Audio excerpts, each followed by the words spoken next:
So we've spent the day exploring workforce, financing, LTSS, innovation, equity. From where each of you sit, what gives you the most hope right now about the future of aging in Massachusetts? And what signs do you see that we're on the cusp of real transformation? And I'll start with you, Secretary Lipson. Well, thank you. Can you hear me? You can hear me. Okay. It's great to see all of you. Thanks for having me here. So, maybe this is obvious, but we should all take a deep breath and a sigh of relief that we live in Massachusetts, because we really are different, and we actually really are better.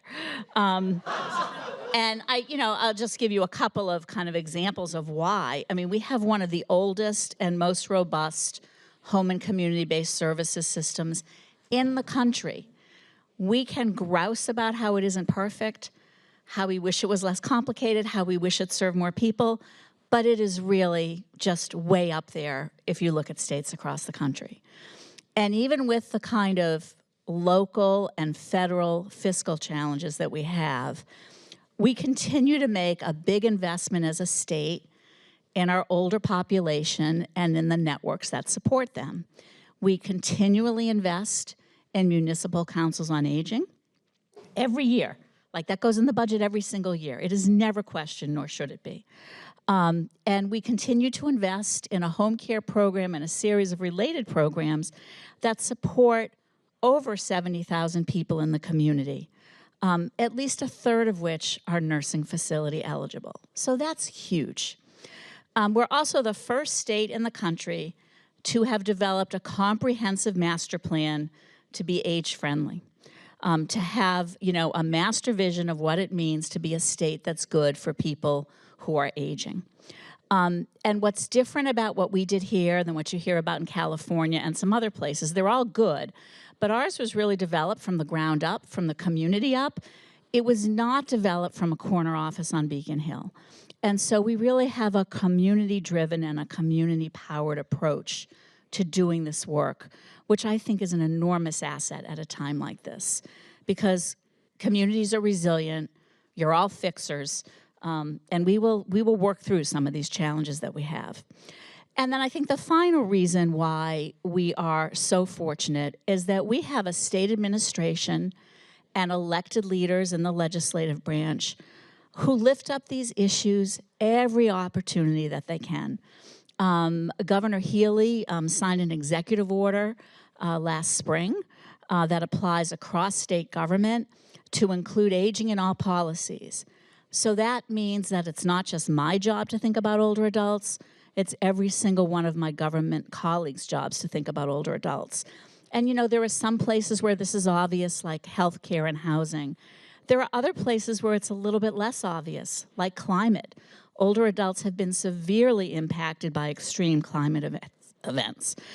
Public safety is another area that we don't always think about. Hugely impactful for them to think about older adults, and economic development.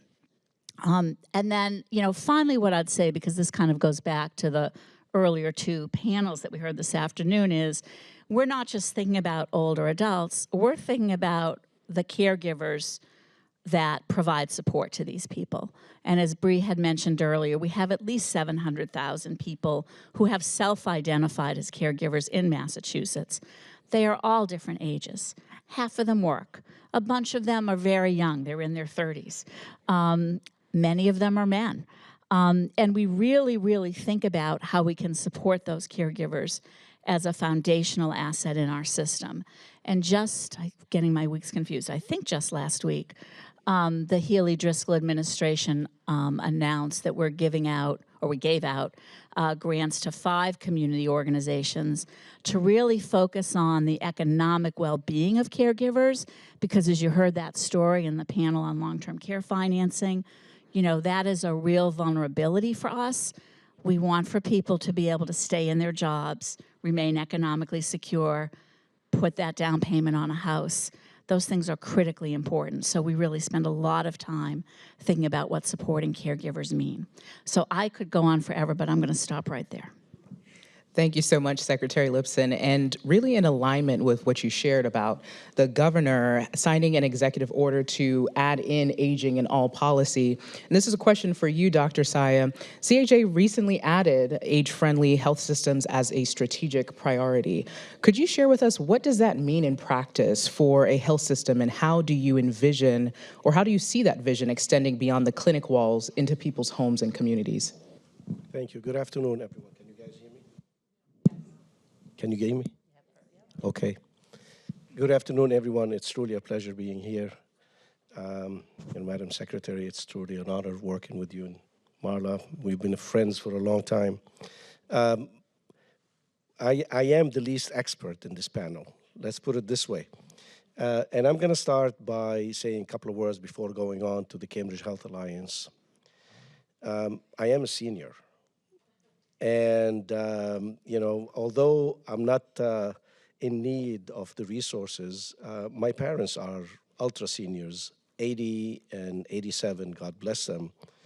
And, in our culture, you take care of your elders. And in this culture, not only you take care of your elders, but all of you take care of the elders. And that's what makes you special. And that's what gives me hope that our future is bright. We have the right administration with the governor and with the secretary and others. We have a lot of community advocates to do the right thing. We have a lot of experts, many of you are in the room, that advocate every day for our seniors, that advocate for resources, that advocate for doing the right thing. And we have brilliant minds that we heard from earlier that innovate in ways to make their life easier, to keep them independent, to provide them with dignity and how they want to live moving forward the rest of their golden years. Moving on to the Cambridge Health Alliance, we are an organization of mission, and many of you are in this room. Our main purpose of existence is caring for the communities, and we're not a typical healthcare organization. We are facing the community.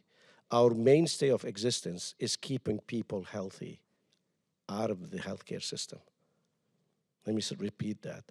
Keeping people healthy out of the healthcare system. The last thing we want is for somebody to be sick. We want to care for the healthy, not for the sick. We'll take care of you when you're sick, but we want to keep you healthy. And with those principles, those principles apply to all age groups, particularly to the elderly. Because historically, the attention that we gave the elderly was not equitable. And as an organization, our vision statement is equity and excellence for everyone, every time. And we're not going to leave anybody behind, particularly our seniors. To that end, we made a commitment this year to have one of our two main strategic goals is to become an age-friendly organization, and you heard what that means, with all the principles, starting with the community, to the outpatient, to the inpatient services, and integrating all the work that we want to do. And the vision in here is to learn. This is not something that was built in the executive suite. We want to rely on our experts within the organization, outside the organization, in partnership with our partners, Marla and others, on how can we do better moving forward and put the resources when they're needed. Thank you so much. And I loved what you said about you want to keep people healthy, but out of the health system. And I think that goes to show where we are right now in terms of healthcare and social care partnerships and integrations. So the health system and the community-based organizations, they've been historically siloed, and that's starting to change, both at the federal, state, and local level. So what are the downstream impacts that are driving this shift, and what do you believe is the most important action we can take to accelerate true integration of social and healthcare in the next 1 to 3 years? And Marta, I'll start with you. Great. Yep. Thank you. Well, it goes without saying that we're finally seeing the downstream impacts of a siloed system, and it's something that you and I have talked about quite a bit. Despite having an organization such as CHA doing so much in the community working with community-based organizations. They're still facing the same challenges as other hospital systems do. Packed EDs, med surge admissions that could have been preventable. And let's not begin to even talk about the Geri Psych unit, which by default has become a long-term care because there's nowhere for these patients to go. So, you know, there's many contributors that are really driving these shifts and poor outcomes. And thinking about social and healthcare alignment, what really excites me is that, and just by having you all in this room today, is that healthcare organizations, managed care organizations, other organizations are realizing that partnering with community-based organizations are just not a nice to have any longer. They're essential. It's a must-have at this point because we are truly the experts, right, in our respective fields. And I wouldn't be here if I firmly, didn't believe that SCS is the expert in aging and keeping people out of the hospitals in the community. So it's exciting to see this shift. There's still a lot of work that needs to happen. And we've been lucky enough to have been partnering with CHA for over 10 years on care transitions programs for primarily ACO population, which is younger than 65. And our partnership is sort of evolving because it just needs to evolve. There's so many shifts in the landscape, and there have been a lot of discussions on how we want our partnership to look like moving forward, considering that becoming an age-friendly health system is one of CHA's strategic pillars now. And the needs have really shifted from both a patient care perspective, SCS perspective, and there's been compromise and investments on both sides. And I see that Dr. Keating Bench is here, who's leading some of the efforts on the primary care front. And after multiple meetings, we have agreed that what makes sense moving forward is to really focus on two different upstream, interventions. One that will be primary care focused with the geriatric population, with our geriatric community health workers being embedded in 2 CHA primary care sites to serve as coordinators and to provide supports to the older adult population. We've identified 2 sites that are also closest to housing sites so that there's some overlap in supports. And then we want to continue supporting CHA with this post-acute, inpatient crisis, particularly in Geri Psych. So the other swim lane will continue to focus on care transitions. And one of the shifts that's also happening is really thinking about how we're going to measure our progress and outcomes. And that has been really, really difficult because historically, community-based organizations have not looked at the work that way, right? We're great at measuring process outcomes. You're hungry, we give you a meal, right? You need homemaker, we're implementing, homemaking services for you. But we are really doing a lot of co-designing around thinking about outcome measures that we want to measure together and really track those as measures of success and impact to the patient population. So that work is really, ongoing. But, aside from that, with the ACO work, we were able to measure our outcomes around NCQA accreditation for the hospital and really contributed to those efforts. And there's still a lot of work to be done. But the fact that we have all this representation in the room, we're having these discussions, we have an incredible state partner that is willing to entertain disruptive discussions. I know I drive you a little crazy, Secretary Lipson, with my ideas. But now I'm reaching out to Whitney too with my crazy ideas, so I'm sharing it. It's just very, very reassuring. And other states don't really have that. And we're also very lucky to have such a trusted and engaged healthcare partner that really values our work and has the same shared vision of keeping people healthy outside of the hospital. I can tell you that not many hospital CEOs want to keep people outside of the hospital, right? And I will just close by saying that Asad and I have known each other for a really long time, so he owes me, because when he was chief of emergency medicine, he used to get angry at me all the time. I worked at CHA, and I used to take over radiology when he really needed it. So we've come a long way.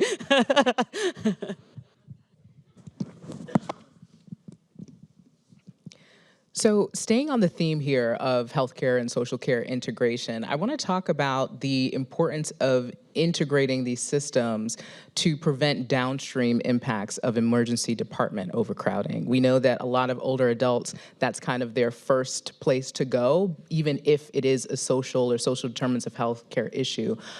So, can we talk about that? And Dr. Sire, I'm going to pass it to you because this is in your wheelhouse. So, I'd love to hear what you have to say. I truly appreciate it, and Martha and I kid each other all the time. Am I coming through? Okay, it's hard to hear that you're talking. We do have a true crisis in healthcare today, and a true crisis is the problem is upstream, and I call post-acute upstream. We have an issue of patients getting stuck in hospitals for weeks and months, many months, and not having a place to go. That's the wrong place for them. They're not getting healthier. They're confined to a bed. They're not getting the resources that they need. The diet is not the greatest. Many of you have had a hospital diet. We don't have programs for them to keep them busy, particularly people that are disadvantaged or elderly, or they have no home support. And we really don't have a solution as a state to really figure out what do we need to do to take care of those patients that receive their acute care and they're ready to go. They're ready to leave, but they can't go anywhere. So the outcome today is they occupy beds for a long period of time that are needed by patients that require acute care. The average length of stay in Massachusetts for patients that require acute care on a med-surg floor is about 3 or 4 or 5 days. Just imagine that bed is occupied 6, 7 months by the same patient. What's happening to all these other patients that need the care? So there's a backflow that goes down to the emergency department, out in the community, and it's not healthy across the board. The last piece I would say regarding to this is the most expensive part of this whole thing is an inpatient bed. That's the most expensive piece of a healthcare today. It's not the labs, it's not the MRI, it's not the CT scan, it's not the medications you get. It's occupying the bed because you have to staff the bed and you have to prepare the bed, and the overhead is quite expensive. So it's an expensive, complicated situation that leads to poor outcome and bad medicine. And we have to find a solution in here. And the solution, I hope, is where we can work together and work with all the expertise and put the resources where they need to be put so we can open the doors for all these people that are stuck in the hospitals and provide them the care that they need in the right environment, in the right situation, so they can thrive and get back to life. Being in the hospital is not getting back to life. And we have to work this as a community. And most of these folks are seniors. Most of these folks are seniors, and they have complicated situations. Thank you so much. A major part of this solution would be to again, that integration and having the Aging Services Network step in. Secretary, could you share your perspective on how the Aging Services Network is addressing social risk mitigation? Yeah, thank you. We have amazing tools. We have tools to keep people out of emergency rooms, and we have had great success in the last 2 years at moving people more quickly out of hospitals. I think it was Lisa Grigoni who shared this in the last panel, whereby introducing a community services expert, AKA someone who works at an ASAP, into the hospital setting to work with their discharge planning team, we know that we can get some of those people Dr. Syed's talking about out much more quickly. It's still hard, but part of what we need to do is recognize what we don't know. And the answer isn't for hospitals to hire their own people to do this. The answer is for hospitals to reach out and find the experts and vice versa. So I think that's part of the answer. You know, the other thing I'm struck by is the silos. So since, you know, it's the end of the day, let's have a little fun here. How many of you, show of hands, have been to a healthcare appointment in the past year and been asked by someone as you check in or as they're taking your vitals, have you had a fall in the last year? Right? How many people have just been asked that question? I'm not going to ask you if you fell. Okay, so this is kind of a universal question that's now asked. And now I'm going to pick on my husband, who happens to be in the back of the audience. So Matt Fishman, I can call him out. We've been married a long time. You had a fall, and you get asked this question all the time. And what happens when they say, have you had a fall in the last year?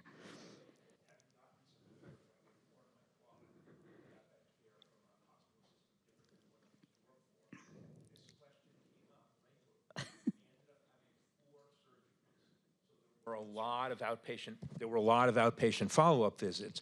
Each time, someone on the registration team, or perhaps it was the medical assistant, would say, have you fallen in the last year? Yes. Are you afraid of falling? Yes. They dutifully entered the data, and then nothing happened. No one ever contacted me after that. Okay, thank you. You're so he could, if you want to hear the rest of the story, meet us afterwards for a drink. And I'll tell the caregiving story, and he can tell the patient story. And it is remarkable that we will be celebrating a wedding anniversary in a few weeks. So, like, somehow we managed to survive this. But I think my point is, you know, it's the point everybody's made about silos. You know, everybody asks that question. You know, we have all these programs in the community, a matter of balance, all kinds of things that could have been introduced if someone had taken that information and said, hey, you know, you should think about this. And we're not wired to do that because we're each working in our own silos. And I know that if I ask these two people to my left to come up with a plan to reduce falls and mitigate falls that happen in zip codes, whatever that you're in, they would come up with a great plan because they absolutely can solve that problem. But we're just not always organized to do that. No truer words have been said, unfortunately. But we are moving forward, and we are building, and we are growing. And SCS has been a very strong advocate for aging begins the day you are born and aligning care with dignity and equity. As we think about the next generation of community-based aging services, what does true person-centered, equitable care look like? And what's standing in the way? Marta? Such a great question. So aging truly begins the day that you're born. We don't often think about that, but that's when the aging process begins. And when you really start from that perspective, equity and dignity in aging, there aren't end goals, they're the foundation, right? So seeing it from that perspective and really focusing on true person-centered care and approaches and upstream interventions, and not just waiting for someone to turn 65 to put those in place, right? Because odds are, if you're food insecure, housing insecure, when you're 25, when you're 30, when you're 45, 50, you will likely be food insecure, housing insecure when you turn 65. So how can we all work together to really break that cycle and really remove those structural barriers to really access care? So when we really talk about person-centered care, I think of three things. So the first thing is really co-designing it together, and that's what we're doing with both of our organizations. But then we need to bring patients into the mix, right? Our clients on the SCS side talk to CHA's patients, other partners like our PACE partners, thinking about like folks on the Geri Psych unit, neurology, like get their input. Like how can we co-design this together? And I'd really think about programs, but just as the system as a whole, and what would be a more appropriate intervention for a patient to succeed, right? Is PACE the best option? Is an ASAP program the best option? The upstream primary care intervention's the best option. So when you really remove yourself, your organizations from the mix, and you put the person at the center, you make the right decisions, and everything else will fall into place. You know, and I mentioned this briefly, you know, the second piece here is really removing those barriers early, and I'm so grateful for all the work being done with our partners at the Health Equity Compact. I don't know if Lindsay is still here. If so, yay, Lindsay, big shout out, because that's what the work is all about. Like, how can we identify those barriers? We won't be able to remove them all at once, but we have to start somewhere, right? And having great partners such as, you know, Lindsay and the Compact have really been game changers in really doing that work together. And the third piece here, which we talk a lot about, and it can be easy but yet complicated to put in place, is really providing culturally competent and adequate care to patients, you know, into our communities, and really making sure that the systems are designed to meet people where they're at and are accessible to patients. At SCES, 39% of our clients speak a language other than English. 37% don't speak English at all, right? So it was really important for our workforce to be very reflective of those needs. So 51% of our workforce are non-white. And we, although we're a smaller organization, we have 16 languages spoken in-house. So, and we continue to prioritize that as an organization because it makes all the difference. And just thinking about translating materials, right? When we're co-designing and trying to get input from the communities that we're serving, are we doing everything in our power to engage with communities that are harder to reach, that may only be accessible, you know, in their preferred language, right? So thinking about all of those aspects and really co-designing it together in a way that's really culturally appropriate. And then the last piece is we're still operating in a system that values volume over value. As we think about our work together in aligning social and in healthcare, it's really important that those systems begin to really mirror each other in how we approach outcomes, how reimbursement models are instituted, and they really need to value better, you know, and be focused on advancing outcomes for the aging population. And I actually wrote a note here because when Secretary Lipson and I were in one of our prep calls for this meeting, she kept, for today's forum, she kept mentioning it's everyone's responsibility, right, to care for the aging population, not just HHS, not just age. So I would like to say that we all need to co-own the responsibility for equitable aging. I'll put that on a tagline. I'll have it framed for you. And, and as we think about, I do a lot of reflecting around like our role as community-based organizations and being part of a broader community-based organization framework. I really hope that we are defined not by what we add to the system. There's some great history here of over 50 years of adding a lot to the system. Of services, programs. I actually think that we should be defined by what we take away from the system. Silos, barriers, bottlenecks, right? So that's my vision for the next iteration of aging in Massachusetts. Thank you, Marta.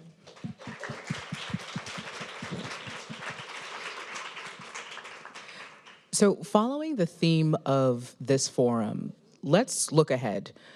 In the next 5 years, we talked a lot about what needs to happen in terms of that integration piece.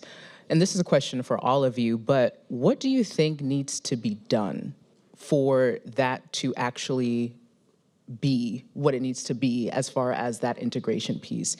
And what are the steps that need to be taken, like what needs to be happening between now and then for that to occur?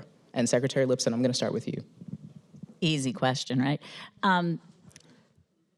I think there's so much work to be done, but I think where we start is we have to understand the world around us. And this room is just such a great example, right? Like the whole ecosystem is here, except maybe for the transportation people and the HVAC people, right? Like there's a lot out there, but we need to all understand that we work within an ecosystem. And we have to understand that our silo is not sufficient. So when I came back into state government 10 years ago to join the agency that I now lead, I came with an entire career, decades long, in healthcare. I thought this was all about getting more older adults into managed care models. And I thought, you know what? You need a good primary care physician. You need a good health plan. What's the big deal? It's not that complicated. So now that I have been doing this for a while, and I've, been out and visited all the communities across Massachusetts and, have shadowed people in ASAPs and have visited supportive housing and have had the experience of being a caregiver for my own mom who becomes 97 next week. Let me tell you, it is great that my mom has a wonderful PCP and an okay health plan. That is maybe 20% of the story, right? The rest of the story is, how do I help her keep her house in shape? How do I get her out of the house to the doctors?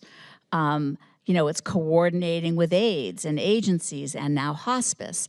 And so I think that as we go into this very challenging time, both financially and as we look at the demographics that the earlier panel presented, we have to think about getting out of these silos, and we have to think about the person and the community and solve around that. Well, let me build on this question.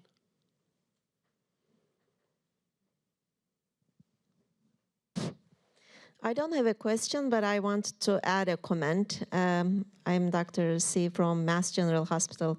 I am in the role of serving as the Director of Implementation Science for Health Age-Friendly System across 9 hospitals of Harvard system.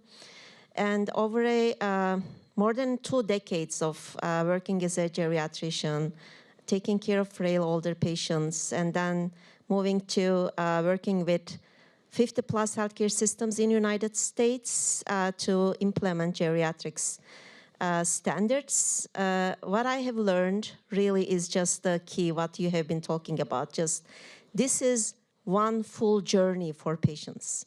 Even we have different pieces, even we are in different silos, to be able to really be successful, we need to see the journey from the patient's eyes. As the example was beautiful, that, I don't know your name, Matt gave. Yes, so like we are asking, I know this question very well, is like, have you fallen? Just, I memorize it very well. So, but when it comes to the action, again, just for geriatrics vulnerabilities, we have a cognitively impaired mom or dad or loved one or patient. What is going to happen in the hospital? What is going to happen when we discharge from the hospital to the black hole for the patient? They go from 20, 30 people around them to their own silo. And, you know, what is the action plan? What is the action plan for the fall? What is the action plan for the mentation? What is the action plan for caregivers? And I just cannot just get rid of the responsibility when I discharge a patient from the inpatient service and say, I did a fantastic job and the patient is discharged with a great care. Does it end there? No, it's a full journey for the patient. And if I'm not in hand with the community services or post-acute care or, you know, to home, like after working for me, just for a long time as an inpatient provider, inpatient attending, I realized if I don't also play a key role for care transitions, I'm not going to be able to make a difference. Then I just put my efforts also in care transition. So, like, it's just reality for all of us. And this is a great example. Is it enough? It is not. But it's a great example to get together, to listen to each other. And I liked what Dr. Walsh said. You know, we just cannot put all the engineers and do all the stuff and fix this problem. I'm just going to make it reality for all of us. We cannot, as physicians or leaders or researchers, like go into the room or implementation scientists and fix this problem. We can only fix this seeing as a journey, full journey for patients from their eyes, from community's eyes, from the inpatient, outpatient, all the settings eyes. And when we are going to be successful, we are going to be successful if we can make this journey, full journey for our patients, instead of just taking our part and saying that we did a great job. Thank you very much.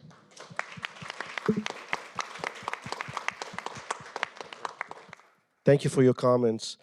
And to your point, we are operating in silos, and we have to recognize that what we're doing today is better than before, but it's not working still. That's where we start, is recognizing that there is an issue in here. And there's an issue of recognizing what the problem is. We have to define the problem. There is inequity in here. There's a lot of disparities, whether it's cultural or linguistic, but there's also its age disparity. And we have to make sure that we work together, one, to define the problem, and together to address it.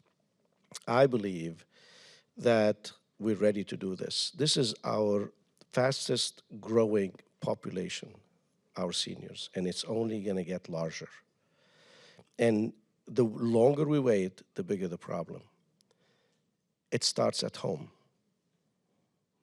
We need to really educate the caretakers at home and give them the support to keep their seniors supported, independent, with their dignity and independence. Very important.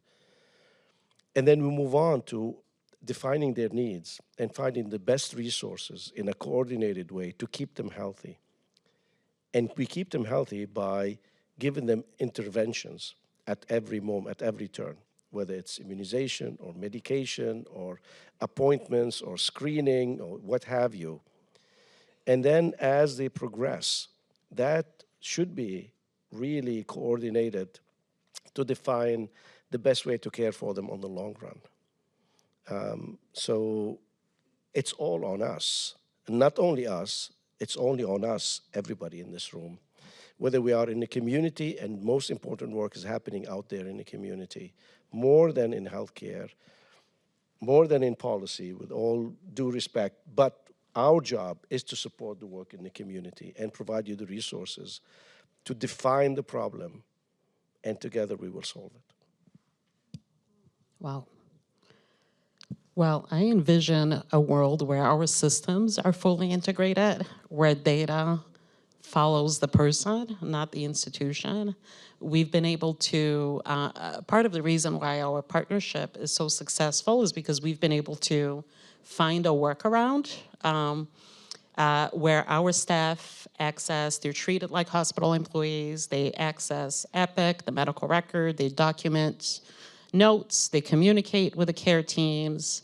And I really don't know how we could do it any other way. We wouldn't be as successful. And then thinking about aging and aging services as part of the health and human continuum, and perhaps stop calling it aging services, just health and human continuum. And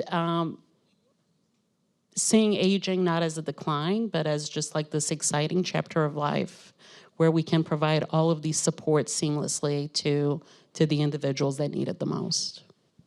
Thank you so much, and thank you to all of you for that response. Our final question here, and this is going to be a real rapid-fire closing lightning round.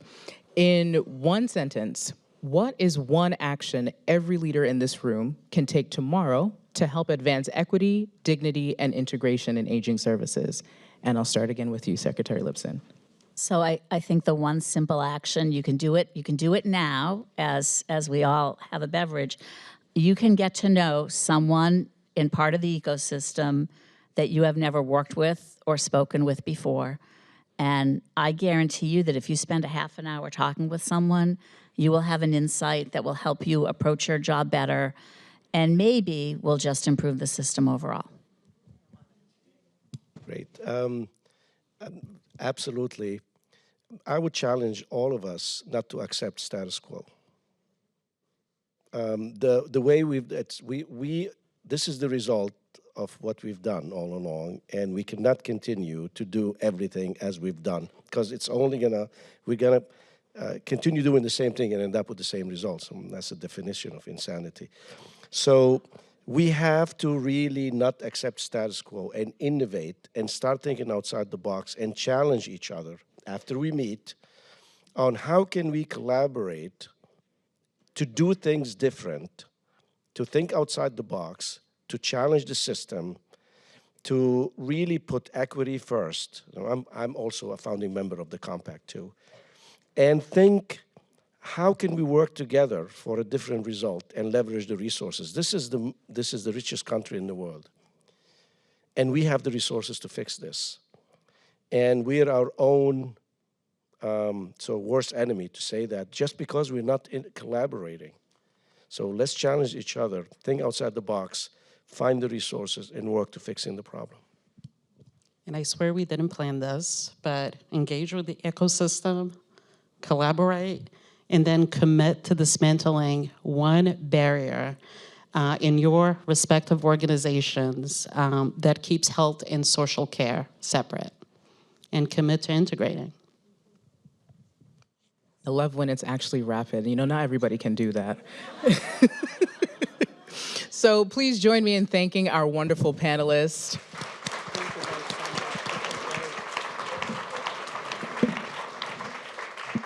It was such a pleasure to moderate this panel, and I thank you all for your perspectives and your remarks.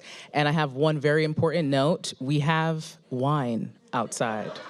So please join us for a reception, cocktail hour in the hallway there. And I would like to thank all of you for joining us today. Thank you for taking the time and for listening. And together, we can really make the future of aging something to look forward to. Thank you, everyone.